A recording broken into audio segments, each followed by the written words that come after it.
Vamos então continuar, pela graça de Deus, este estudo que temos estado a fazer na escola dominical e nós temos estado a ver algumas distinções que nós encontramos na Palavra de Deus, distinções bíblicas. Isto é a propósito daquela passagem que nós lemos sobre estudar a Bíblia, em que vemos o apóstolo Paulo a apelar a Timóteo para procura apresentar-te a Deus como obreiro que não tem de se envergonhar e que maneja bem a palavra da verdade. Ou seja, o estudo da palavra de Deus requer diligência no estudo, esforço, dedicação, mas vimos que o Senhor Jesus Cristo deu um conselho diferente aos seus discípulos. Disse-lhes, quando forem perante as autoridades, os magistrados, não tenhas cuidado do que haveis de dizer, porque na mesma hora o Espírito Santo vos dirá o que convém falar. E a expressão até é mesmo o que convém falar, tal como Paulo diz noutra passagem, para que possa, ele pede as orações dos Efésios, para que, deixem-me ver, para que possa falar dele livremente, do Evangelho, do mistério do Evangelho, como me convém falar. Nós vemos aqui uma distinção, vemos aqui uma clara diferença de conselho. Vamos o Senhor a aconselhar, não estejam preocupados com o que haveis de dizer, e o Paulo mais tarde diz, apela a um estudo diligente. Porque de facto compreender a palavra de Deus requer esforço, requer empenho. Nós não somos como aqueles que não percebendo absolutamente nada da Bíblia, pensam que sabem muito da Bíblia. Eu já tenho dito algumas vezes que acho curioso, eu ia dizer piada, mas não é piada, porque é triste mesmo. Acho curioso pessoas que ou nunca leram a Bíblia, ou pelo menos pouca cultura bíblica têm, pouca compreensão da palavra de Deus têm, e que querem vir dizer-me a mim o que é cristão e o que não é cristão. O que é correto, o que é que Deus quereria de mim, ou o que é que o Senhor Jesus Cristo esperaria de mim, ou não. Não é dessas, lamento, mas não é desse tipo de pessoas que eu recebo lições sobre como viver a minha vida à luz da palavra de Deus.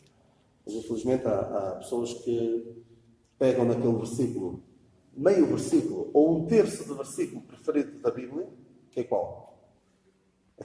Uma terça parte de um versículo que é o preferido de muita gente, para legitimar a sua vida. É não julgueis. Não julgueis. O Senhor diz para não julgar. Quem és tu para julgar? O próprio Senhor Jesus Cristo, temos de ler o contexto, claro, o próprio Senhor Jesus Cristo diz, não julgueis segundo a aparência, mas julgai segundo a reta justiça. Nós temos a palavra de Deus. A reta justiça. Temos a palavra de Deus para poder julgar. Não é julgar no sentido que às vezes as pessoas fazem erradamente, põem-se em cima de um pedestal da sua superioridade moral e querem fazer os outros sentir-se mal. Não é esse o meu objetivo. O meu objetivo, quando pego na palavra de Deus, é dizer a palavra de Deus diz isto. Isto queres aceitar o que a palavra de Deus diz, deves olhar para o que está aqui escrito. É nesse sentido. Ora bem, nós vimos então esta distinção e vimos várias outras, há muitas mais distinções bíblicas que nós devemos fazer bem em perceber que elas existem. Porque quando vemos algo na palavra de Deus, aparentemente contradiz outra afirmação que está na palavra de Deus, qual deve ser a nossa atitude? A atitude do ateu, aquele ateu que eu falei na primeira sessão. O ateu é aquele que leu a Bíblia e compreendeu, e o cristão é aquele que leu a Bíblia e não compreendeu. A atitude de um ateu lê isto, isto não faz sentido, deita fora o livro, não presta. A atitude do ateu é essa. Vê uma aparente contradição, ou algo que não compreende, e é como aquele aluno que começa a estudar, isto não percebe nada, isto não faz sentido. O Pitágoras nunca devia ter nascido, o Euclides nunca devia ter nascido, os matemáticos todos nunca deviam ter nascido. Porque eu não percebo nada disto. Essa atitude do ateu. Mas a atitude de alguns perante passagens como estas, em que diz uma coisa, e depois noutra passagem diz outra, aparentemente contraditória. Qual é a atitude de alguns? Não é tudo a mesma coisa. e tentam harmonizar passagens que não têm harmonia possível, porque foram ditas, como eu já disse, a pessoas diferentes, em tempos diferentes, com objetivos diferentes, pelo mesmo Deus, mas que trata ao longo dos tempos com as pessoas de modo diferente. Há uma frase que eu gosto bastante, de um... Não sei de quem é, mas acho muito curiosa a frase, que é: isto é sobre a diferença, já disse isto algumas vezes, a diferença entre conservadores e liberais. Eu sou conservador. Paulo diz: conserva o modelo das 6 palavras. Obrigado. Mas não me deixa falhar. Quer dizer, dessa doutrina, ele diz das 6 palavras. Obrigado. Conserva. Eu procuro conservar o modelo das 6 palavras. Então, eu sou conservador. E mesmo em termos sociais, sou conservador. Já os liberais que é sempre à frente, em direção ao abismo. Então, um conservador está a passear num campo e vê uma vedação lá no meio do campo. E diz: olha uma vedação aqui no meio da gente. Não percebo porque é que esta vedação está aqui. Não percebo qual é o propósito. Não sei quem é que a pôs aqui. Não sei qual é o seu propósito. Não sei o que é que ela está aqui a fazer. Vou investigar. Vou tentar perceber o que é que está aqui a fazer. Esta cerca delimita dois terrenos. O liberal vê uma cerca ali, no meio. Vê a mesma situação, vê a cerca. Eu não sei porque é que isto está aqui. Nem sei quem pôs. Vou já tirar. Como não percebe porque é que aquilo está ali, tira. E aparentemente pode até facilitar as coisas. Mas por vezes, como às vezes temos dito, às vezes uma cerca pode também ser uma segurança perto do precipício. Há pessoas que dizem: não, isto não está aqui a fazer nada, não serve para nada, não sei porque é que está aqui, e logo assim está um precipício. Isto até em termos sociais nós percebemos, há limites. Há uma diferença entre homem e mulher. Tem funções diferentes. Tem maneiras de estar diferentes e devemos respeitar essas diferenças e perceber que Deus, no princípio, criou macho e fêmea. O mundo não quer aceitar isso. O mundo quer derrubar esta barreira, esta cerca que Deus colocou na diferença entre homem e mulher. E vemos onde é que isto vai dar. Temos visto onde é que isto tem ido dar. Onde é que isto vai dar? Ainda não sabemos, mas o fim não será bom. Nesta questão de olharmos para a palavra de Deus e vermos aqui uma divisão. Olha, quem querer ser batizado será salvo. E depois noutra passagem eu leio: crê no Senhor Jesus Cristo e serás salvo.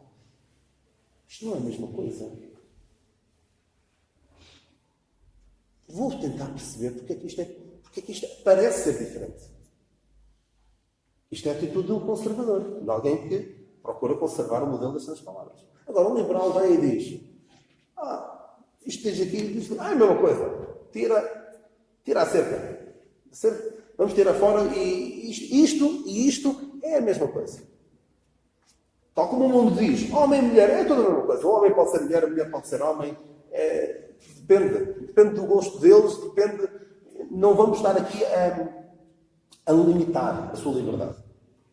Em relação a algumas passagens, há quem faça a mesma coisa. Quer fazer acreditar que passagens como estas dizem a mesma coisa. Passagens como arrependei-vos e batizai-vos para perdão dos pecados não é a mesma coisa que dizer àquele que não pratica, mas crê naquele que justifica o ímpio, a sua fé lhe é imputada como justiça. Não estamos a falar da mesma coisa. Não estamos a falar do mesmo evangelho. Então é importante, é vital nós compreendermos estas distinções. E Nosso Senhor deixou-nos a chave na porta. Eu disse, acho que foi na semana passada, a chave está na porta. A chave para a compreensão das Escrituras está na porta. No princípio criou Deus os céus e a terra. Não criou o universo. Não diz criou, claro que não criou o universo, mas não diz criou o universo, criou tudo. Criou os céus e a terra. O propósito de Deus respeitante à terra e ao reino de Cristo sobre ela é o tema da profecia. É o que nós vemos no Velho Testamento e no chamado Velho Testamento, e mesmo quando o Senhor Jesus Cristo veio aqui à terra, foi disso que falou.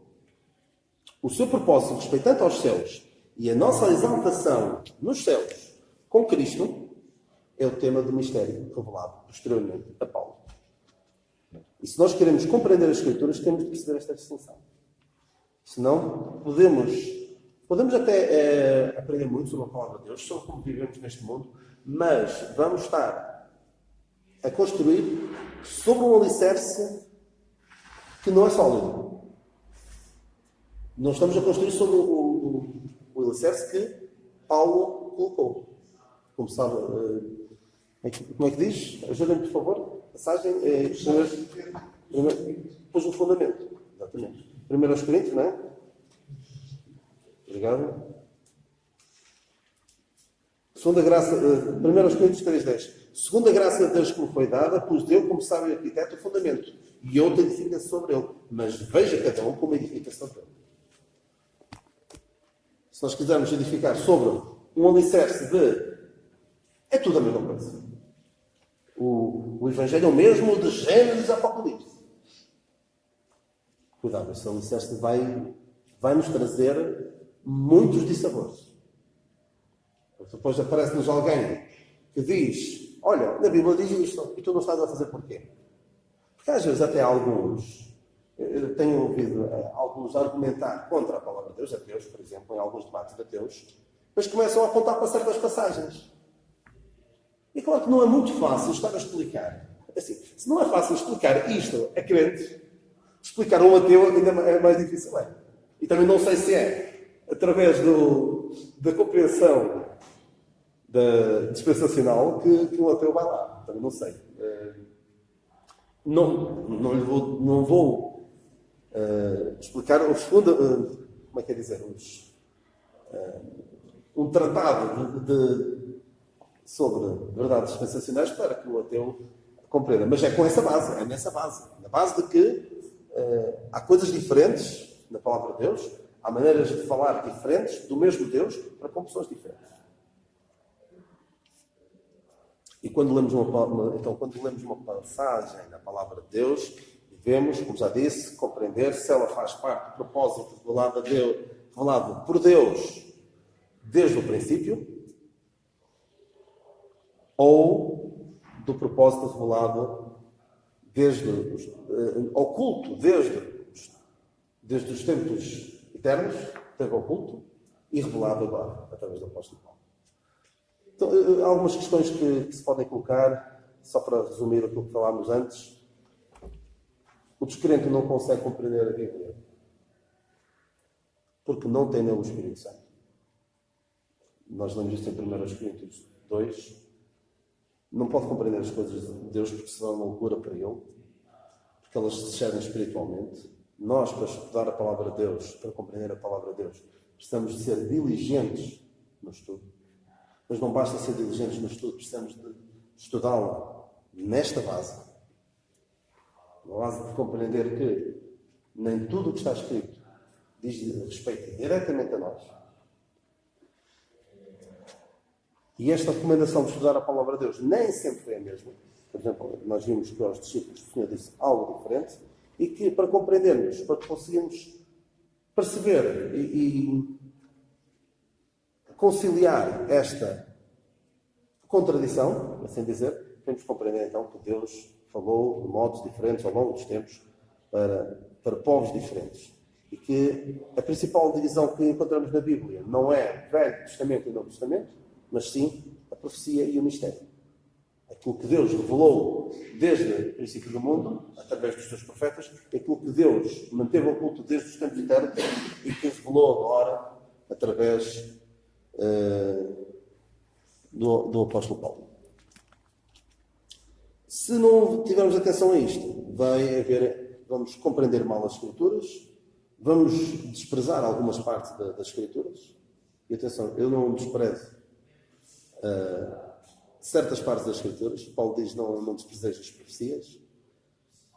Mas vai trazer, então, confusão, descrédito para a obra de Deus. Nós vemos pessoas que hoje tentam replicar sinais, dons que vêm da palavra de Deus e que pensam eles que são o reflexo, são as consequências naturais de ser um crente. Portanto, querem ver aquilo na sua vida, à força toda, e põem-se a fazer aquelas coisas porque vêm os outros fazer.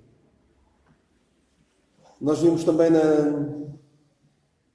Foi na semana passada que vimos aquela história daquele perdido, aquele homem fictício, que se sentia perdido. Hoje em dia, infelizmente, é quase uma ficção encontrar alguém que se sinta perdido. Encontrar alguém que sinta o peso do seu pecado. Mas nesta história, nós vimos um homem que se sentia perdido e encontrou um crente com uma Bíblia debaixo do braço, outra ficção quase, infelizmente. Mas não de ficção, mas raridade. E perguntou-lhe como é que eu posso ser salvo. Ele começou a explicar o plano da salvação. Era um crente, digamos, um crente evangélico.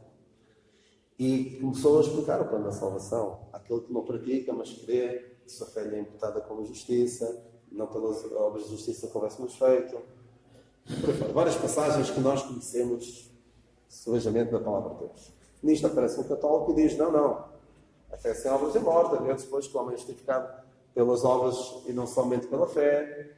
Aparece um pentecostal e diz, não, este está a fazer a coisa demasiado fácil. Ou seja, está a dizer que não é preciso obras, mas é preciso obras. Mas também não é tantas quanto o católico diz. São só algumas. Crer e ser batizado. Marcos 16, e ser batizado. Depois, Atos 2,38. Faremos, pois, vários irmãos, perguntam o povo de Israel. Pedro diz, arrependei-vos e batizai-vos, cada um, para perdão dos pecados. Nisto chega o outro e diz, o que é que diz? Atenção, porque é que paraste ali a ler em Marcos 16? Porque alguns, como disse, alguns leem só Marcos 16, 15. Bonito. Ir por todo o mundo e pregar o Evangelho de toda a criatura. Não é?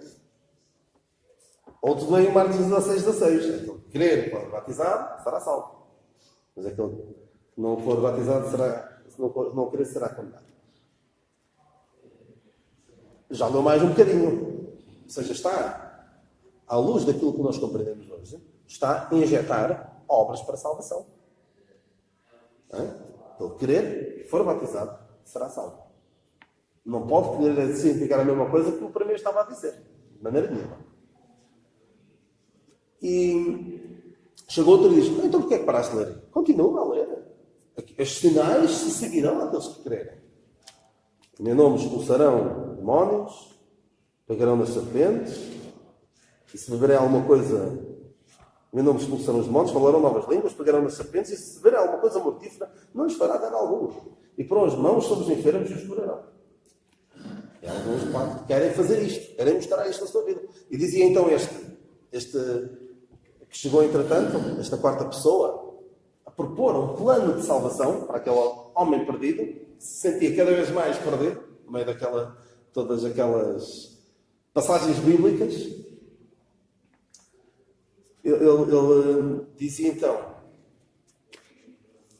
é preciso fazer estas coisas. Estes são os sinais, as evidências de que és um verdadeiro crente. Se não tiveres isto, é porque não tens o Espírito de Deus em ti.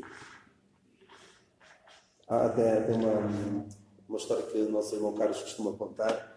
Estava a falar com uma crente, creio que seria crente, e a dada altura uma outra pessoa que conhecia tanto o irmão Carlos Oliveira como essa crente disse, eles não são como nós, eles não têm o Espírito de Deus. Ou seja, falta-nos alguma coisa. E é terrível isto. Dizer a alguém que crê no Evangelho da Graça de Deus e que quer estar salvo, e chega alguém e diz, tu não tens aquilo. Então não estás salvo. Não estás completo. Alguns dizem, não te batizaste. Se calhar, eu não sei. Fica aqui um ponto de interrogação para o resto da vida. Não sabemos se és crente ou não. Por isso não podes participar na ceia do Senhor. Mas isto interessa aqui num terreno muito perigoso dizer, não és batizado, não participas na ceia do Senhor. Isto é basicamente um ponto de interrogação. Toda a vida, olha, tu dizes que és crente, mas a gente não sabe se és ou se não és. Não te batizaste. Tu não falas línguas? Não expulsas demónios? Então não sei se és. Não tens evidências. E pegam nestas passagens e podem falar disso. Com toda não, mas com alguma autoridade. Está na Bíblia. É terrível. E isto é terrorismo espiritual. Isto é o que faziam aqueles perturbadores nas igrejas da Galácia. O que é que faziam os perturbadores na igreja da Galácia? Alguns, eu queria dizer o que está antes, Gálatas 1, alguns que vos inquietam e querem o quê? Transtornar o Evangelho de Cristo. Transtornar o Evangelho. E isto é transtornar o Evangelho de Cristo. Pegando em alguns elementos do plano de Deus para outro povo e transtornam. E sabem, eu já preguei sobre esta passagem há mais de um ano, há 2 anos. Sabe o que é que significa esta palavra transtornar? Esta palavra transtornar, o original, não sei agora como é que se diz no original, mas se procurarem, quem tiver uma Bíblia no telemóvel consegue, com alguma facilidade, ainda a versão, já agora, só para saber, ainda a versão King James, em inglês, aparecem lá os strong's, que é uma palavrinha. Quando eu digo, no original diz isto, não percebo nada de grego, não digo, Daniel, ele percebe muito, ele fala de grego, não sei. Eu não percebo nada de grego, não sei gramática, não sei nada. Mas sei, palavrinha por palavrinha, a tradução para português, que deu origem à palavra transtornar, veio de uma palavra grega que aparece 3 vezes na Bíblia. Se vocês procurarem essa palavrinha, se não souberem como é que isso se faz, é fácil. Esta palavra transtornar aparece 3 vezes na Bíblia. Em Atos 2, quando Pedro diz, o sol se converterá em trevas. Converter em trevas, converter é... provavelmente a palavra no original parece morfeu, quase assim, forma, mudar a forma, talvez. E aparece em Tiago, quando Tiago diz, o vosso riso se transformará em choro. Eu creio que é assim a passagem que diz. Em pranto. Diga uma coisa. Sol, trevas. São a mesma coisa? É uma ligeira mudança? Metastrefo. Mas aparece essas 3 vezes. Podes procurar. Aparece essas 3 vezes. Se procurares o G, tal, no motor de busca. Como? Obrigado. Sol, trevas. Riso, pranto. É uma pequena diferença apenas. É mudar por completo. Transtornar o Evangelho de Cristo é pegar na mensagem mais gloriosa que o mundo alguma vez ouviu, querer somente, confirma-se, Atos 2:20, exatamente, e Gálatas 1:7, que é aquilo, e Tiago 4:9, exatamente. Rapidamente se encontra, ou seja, quando eu digo isto, no original aparece não sei o quê, confiem, não, vão ver, vão verificar, não façam como os de Bereia, vão ver se é mesmo assim. E é fácil, está nas nossas mãos um pouquinho de cultura bíblica. Então, estava a dizer que pegar no Evangelho da Graça de Deus, a mensagem mais gloriosa que o mundo alguma vez conheceu, de que tu não precisas de fazer nada para ser salvo, Cristo já fez tudo, crer somente, e dizer, olha, lamento, Alexandre, circuncida-te, batiza-te, mostra sinais na tua vida, estes sinais, línguas, curas. Isto é terrorismo espiritual. Isto é abanar a fé de alguns. E os gálatas estavam ali atrás. Estavam com medo, não estavam bem firmados e deixaram-se levar. Por isso é preciso ter muito cuidado com isto de ouvir outras passagens e nós pensamos, ok, está ali, mas a quem é que aquilo foi dito? É dito à igreja? É dito a outro povo? Claro que eu posso aprender com aquilo que foi dito. Eu, como vos disse na semana passada, aquela passagem muito amada por muitos, de 2 livro das Crônicas 7,14, em que se o meu povo, que se chama pelo nome, se humilhar e orar, eu sararei a sua terra, perdoarei e sararei a sua terra. Se há alguma coisa que esse versículo nos diz, que nós podemos aplicar a nós, é que Deus é um Deus que está disposto a perdoar.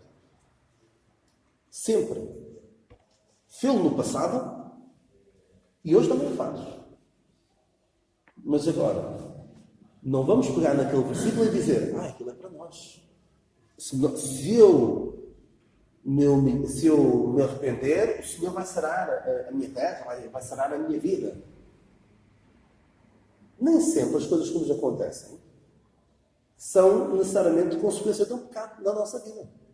E lá está. E aí também entra a importância de nós compreendermos estas distinções. Algo de mal acontecer na minha vida não é necessariamente Deus a castigar-me por causa de algo que eu fiz.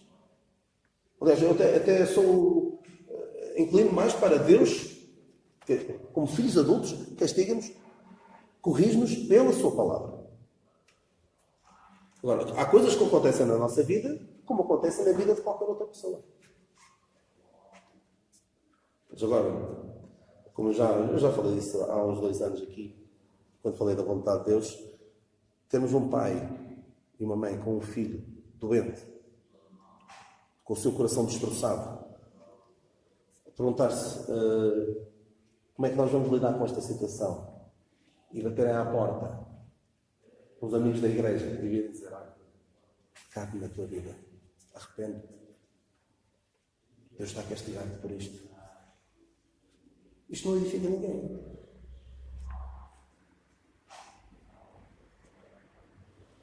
Não edifica ninguém e não é a forma como Deus lida connosco hoje.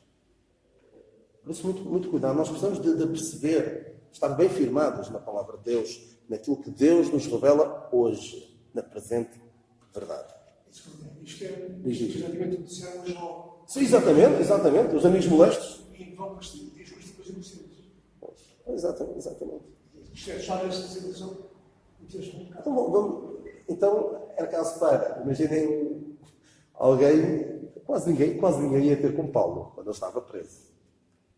Até pretendo, numa próxima oportunidade que tenha para falar aqui, já fica um teaser, por assim dizer, pretendo falar de Onesíforo. Onesíforo também só aparece 2 vezes na palavra de Deus, que anda aqui agora numa seda uma série de pregares sobre personagens cooperadores de Paulo, pouco conhecidos, mas no próximo está a falar de Onesíforo.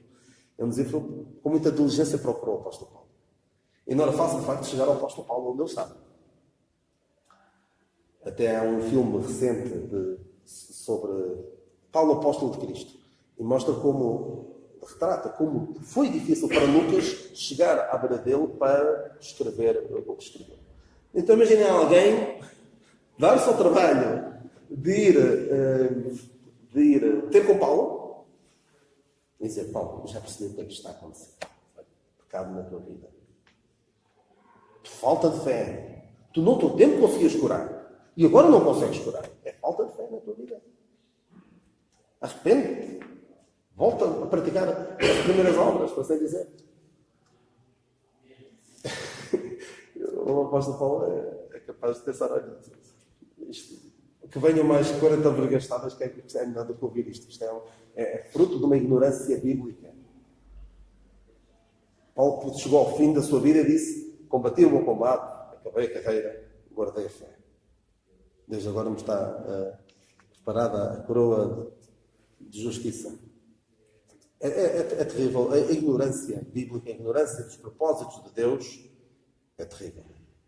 E se possam pensar assim. Há uma frase que se costuma dizer.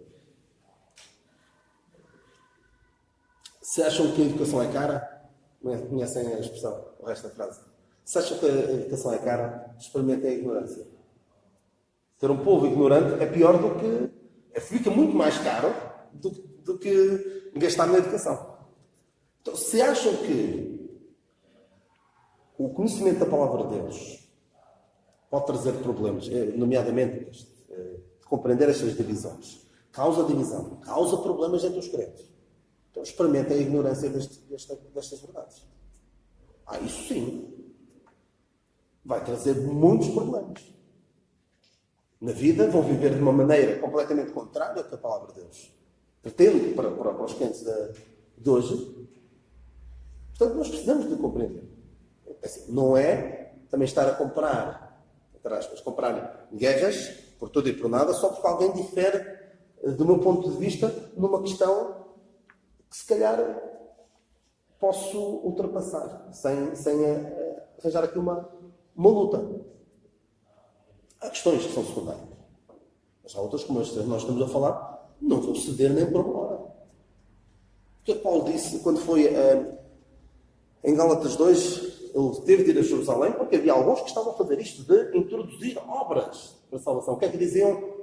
Se não vos circuncidares, segundo o uso de Moisés, não podeis salvar-vos. Paulo disse, se não se não. Também falam do Senhor Jesus Cristo, não há problema nenhum. Eu disse, nem por uma hora cedemos com sujeição. Para quê? Para que a verdade, diz lá? Para que a verdade do Evangelho permanecesse entre nós. Nem por uma hora. Aí não podemos ceder. Eu até diria, nem por uma hora, eu percebo o que é que ele disse, o contexto, não esteve ali a ceder absolutamente nada, mas nem por um minuto, nem por um segundo. Se ouvir alguém dizer, para ser salvo, para ser aceitável aos olhos de Deus, eu preciso fazer obras, eu não posso ficar com nada. Eu não posso esperar, olha, anda aqui, depois de ele falar isso, e depois das outras pessoas que estavam a ouvir saírem, olha, eu divirjo de ti aí, acho que não é bem assim. Não, tem de ser na hora, não podemos ceder. E um bocadinho mais à frente, nesse capítulo 2 também, Pedro teve uma atitude que nem foi propriamente de pregar algo que nos chocasse particularmente, mas foi uma questão de comer. Estava a comer com os... Em Antioquia, estava a comer com os gentios. Ou seja, o Pedro estava a mostrar aos gentios, basicamente, não vos falta nada. Vocês estão completos em Cristo. E chegaram umas pessoas, vinham do lado de Jerusalém, da parte de Tiago, e Pedro ficou com medo. Eles vão ver a comer com os gentios e vão censurar-me. Então, desculpem lá, gentios. Isso é a maneira deles. E Paulo o que é que fez? Pedro não devia ter feito aquilo, se calhar. Quando eu tiver a oportunidade, falo com ele. Foi na hora. E foi bastante desagradável. Se alguém pedir, estragaste aqui o almoço todo. A pessoa estava aqui também a comer. Tu vieste e arruinaste este bom convívio. Bom convívio. O Pedro estava a dizer aos gentios, vocês não estão completos. Falta-vos alguma coisa. O que é que vos faltava? Circuncisão? A guarda da lei? É basicamente Pedro com aquela atitude está a dizer, está quase, vocês estão quase lá, mas falta-vos isto. Paulo teve de ser na hora. Sabem porquê? Imagina que alguém via aquilo, via o Pedro a fazer o que fez, que não foi propriamente a pregar, olha, gentios, vocês estão incompletos sem as obras da lei, sem a guarda da lei, a circuncisão, tudo isso. Eu não disse isso. Mas basicamente estava a dizer. E Paulo esperava, e quando tivesse uma oportunidade, ou até escrever uma carta. Teve de ser na hora porquê? Porque podia alguém ter assistido ao que assistiu, ver Pedro a fazer o que fez, ver Barnabé, que também Paulo diz, até Barnabé, olha, se deixou levar. E até Paulo estava lá e não disse nada. Então, se calhar há aqui qualquer coisa que nos está a faltar. E isto era terrível para a firmeza espiritual daqueles crentes que ali estavam. Completos em Cristo, mas por causa da atitude de Pedro, de Barnabé, e, se Paulo não tivesse falado, também de Paulo, a corroborar tudo aquilo, chegariam ali, pensavam uma coisa, afinal é outra. Por isso é muito importante nós compreendermos isto. Pode até gerar situações desagradáveis. Eu não vou querer criar situações desagradáveis. Não vou querer. Não é essa a minha intenção. Eu dizia na terça-feira, alguns não estiveram, mas falei sobre batismo. E poderia alguém pensar, onde é que as sobrinhas falar sobre batismo? Onde é que tu te foste meter? Falar sobre batismo. Mas não falei de batismo, acho eu, procurei falar de verdadeiro batismo. Sermos batizados no corpo de Cristo. De um só batismo. Claro que eu não ia chegar aqui e estar a provocar uma situação desagradável. Deus não me chama para isso. Agora, às vezes, para lutar pela verdade, podemos ser desagradáveis. Mas não desnecessariamente desagradáveis. O apóstolo Paulo ali alguém poderia pensar que ele foi desnecessariamente desagradável. Não havia necessidade disto. Isto podia-se levar de outra maneira. Mas ele também tinha o seu feitio, um caráter bastante vincado, e não era ainda bem que não foi, de levar desaforo para casa. Ainda bem que ele não levou aquele desaforo. Não era um desaforo. Quando era desaforos contra ele levava bem. Ele aceitava bem, quando lhe falavam mal dele, quando diziam que ele não era muito eloquente na forma como falava, ou a sua presença não era assim muito vistosa, levava bem. Agora, quando era um desaforo ao Evangelho da graça de Deus, que diz que aquele que crê não pratica, aquele que não pratica, mas crê, a sua fé é imputada com justiça e está completo em Cristo. Não precisa de mais nada. E vir alguém dizer, falta-te alguma coisa. Aí não. Aí metem-se com Paulo e, espero eu, metem-se com cada um de nós. E já passámos da hora, e eu prometo sempre que vou deixar falar alguma coisa, mas se quiserem dizer algum pensamento antes de terminarmos, estejam à vontade. Eu não entrei provavelmente naquilo que queria entrar hoje, mas ainda temos algum tempo para falar. Ainda estamos no preâmbulo, na introdução ao tema que é o duplo propósito de Deus. Já agora vou falar só um bocadinho sobre isso. O duplo propósito de Deus. Porque Deus tem um propósito duplo em várias áreas relacionadas com o Senhor Jesus Cristo. Tem um duplo propósito. Nós vamos ver isso. Se calhar não ainda na próxima semana, mas depois. Tem um duplo propósito na encarnação. Tem um duplo propósito na crucificação, um duplo propósito na ressurreição, um duplo propósito na ascensão e um duplo propósito na segunda vinda. Esta segunda vinda é particularmente fácil de abordar e importante, porque há alguns que confundem. E nós muitas vezes cantamos hinos, e eu vou salientar, cantamos hinos bonitos, e tenho de reforçar isto. Escritos, a letra e a música por homens de Deus.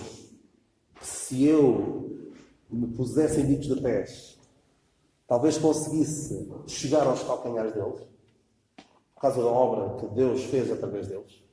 Excelente. Mas que, por vezes, confundem-se nesta área.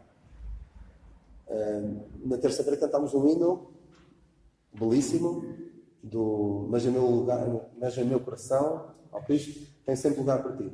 E no fim, dizia, falava sobre quando em glória vieres, enfim. Quando em glória vieres, enfim. A nossa esperança não é que ele venha em glória. Como é que ele vem para nós? Vem ao mundo, estamos a relatar. E há muitos cânticos que confundem a vida do Senhor para a igreja com a vida do Senhor para o reinado. Já está. Não distinguem isto. Mas graças a Deus pela obra que eles fizeram. Eu não estou a minimizar, não estou a dizer, eu é que sei, eu é que sou bom, porque percebo isto mais do que eles. Não. Graças a Deus pela obra que eles fizeram, mas nessa área em particular, não tinham o entendimento que nós temos hoje e que faz a diferença. Faz toda a diferença, até na questão dos sinais. Agora o que está a passar diz-nos respeito ou não, e se é cumprimento das profecias que nós lemos em Mateus 24 e por aí fora. Portanto, ficamos por aqui. Já pertence mais alguém que dizer alguma coisa que queria eu dizer. Continuaremos, se Deus quiser, para a semana, com esta introdução ainda ao assunto do duplo propósito de Deus.